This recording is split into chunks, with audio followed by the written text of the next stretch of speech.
I then, very shortly after coming here, decided I wanted to try to go into local council, and indeed I became the second member of council in Stirling, as it then was, the second female member. Jean Evans was the first, and I became the second female member. And that led me on to a whole range of other things. I became a member of the hospital board in Stirling, and I was the first female member of that, other than they did have the women's auxiliary who baked the cakes.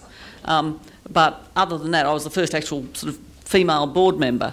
I became a member of the Road Safety Advisory Council for South Australia, and I was on that for 10 years, and I was the first female on that. I became a member of the Ambulance Board for South Australia. It was chaired by Robin Pakpoy. I was the second female on that. So there's been a range of things through my career where I've had to take this decision about that path. Indeed, I became the first female member of Rotary up in the hills at all. Rotary was an organisation that was all male until about 1979, I think. No, it might have been 89. And about 1994, my local club decided they would contemplate having a female member. They invited some women along. I was the only one who stuck it out for the 5 months it took them to make a decision as to whether they would allow me to become a member.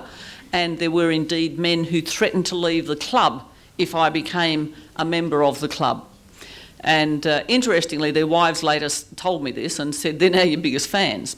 But I'll say more about that in a moment as well. But the thing that I've had to contemplate on a number of occasions, being the first or second female, is I know I'm being asked to do this because people feel the need to have a token female. And do I want to be the token female? And on virtually every occasion, I can't think of one which I refused, and it's one of my problems, not saying no often enough, but on virtually every occasion I said yes, because I felt that the best path for me to be one of the people trying to lead the way would be to be a good board member or a good Rotarian. And that is indeed what happened, that I just joined Rotary and I became another Rotarian, not a female Rotarian, just another Rotarian. And indeed, the funny thing was that the guys who were most against having a female were mostly guys who had, certainly in their lives, mothers and sisters and wives and children who were daughters and so on, but they didn't have any female friends. And when they found that they had a female friend in me, they'd come to visit me rather a lot. Whenever they had problems, they'd come to see me. I was trying to run a legal practice and they were running up the stairs, got a problem, and they'd come to see me.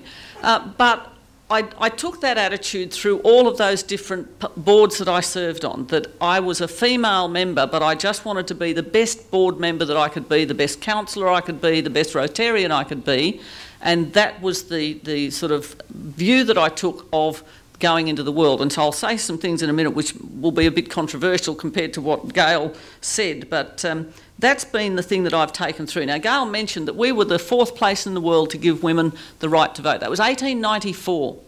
The Tynewald in the Isle of Man, little place where you can stand on the highest point and see Ireland, England, Scotland and Wales on a clear day.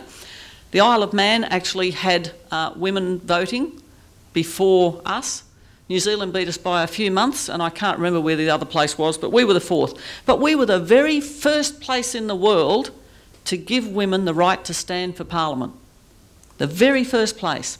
And it only took us from 1894 until 1959, 65 years, to get our first females elected.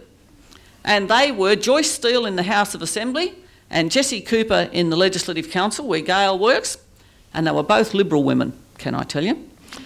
And so we've come far. We've had a long, slow, low start, and as Gail mentioned, we've now got about 30%. In fact, when I came into the Parliament, it was exactly 33%. There were of 69 total members, 47 in my house and 22 in Gail's. Of 69, 33 were female. I think we've just gone down slightly since then, but we're round about a third at the moment. And so 1894 to 1959, and in 2009 I became the first female leader of a major political party leading a team in this state. And indeed in 2014 I hope to become, in 1 year, 10 months and 4 days, but who's counting, the first female premier of this state. And can I tell you that having been the first place in the world to give women the right to stand for Parliament, we are the only state not to have had a female Premier at this stage. And I think that the time is coming. But can I say also that I don't want to be elected to the job because I'm female.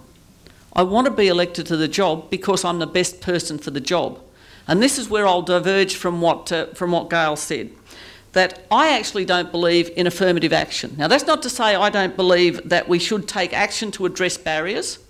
I actually think that what we need to do is treat everyone on merit. I think there's a real sting in the tail of affirmative action, because just as those blokes in the Rotary Club have daughters and sisters and wives and mothers, so all of us have husbands and sons and brothers and fathers. And unless we actually treat people as we want to be treated, I think there's a sting in the tail. I think that unless women are getting the job because they're the best person for the job, then ultimately that will be a negative for us, not a positive. So I want every woman who's appointed to a board to know that she's there because she's the best person to be in that place. And I'd have to say, Gail hasn't heard my speech because she's in a different house, but every time the government puts in a bill that they're going to set up any sort of board or committee, they invariably say, and at least one member shall be a male and at least one member shall be a female. And every time they do it, I get up in the Parliament and make a speech, known to the Hansard as the Isobel speech, because it's the same every time, where I say, we do not have true equality until everyone is treated on merit. Unless there is an element requiring some sense of gender, every job should be appointed on the basis of who is the best person for the job. And I have held that view for a long time, but as you can see from the background I've given you, I have had my own share of battles over my gender as I've gone through my life's journey. Can I say that the things that are important, and I'll just break them down into just a couple of short things. Firstly, my view is focus on the positives. I haven't focused on that chap who said women shouldn't be lawyers, or the one who said they're all girlies to me. Rather, I focused on the people who were there. When my mother was saying I couldn't be a lawyer, I had male teachers, one of whom I'm still in contact with, my history teacher from high school.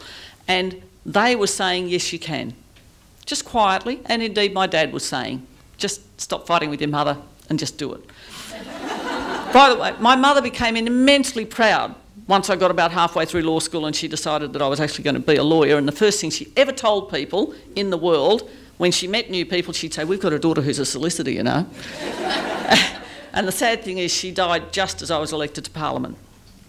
So focus on the positive and the good things, and don't worry too much about the people who are negative, because that'll just bring you down.